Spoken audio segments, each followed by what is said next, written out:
According to WSTBA T5 recommended standard for interior van securement devices, each shoring beam should be rated by the manufacturer with the working load limit.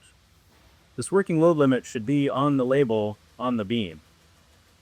Depending on the use of your beam, make sure to check the working load limit on the label because working load limits could vary. Sometimes if you're using the beam for a decking application, a higher working load limit might be desired.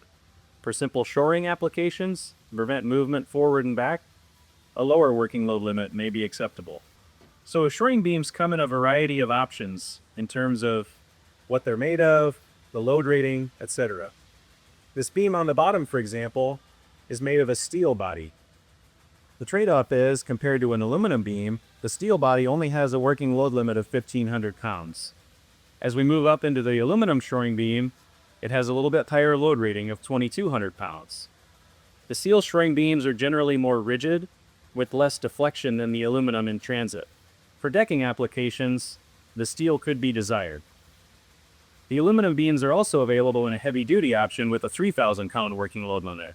For heavier decking and shoring options, the heavier beam may be a good option.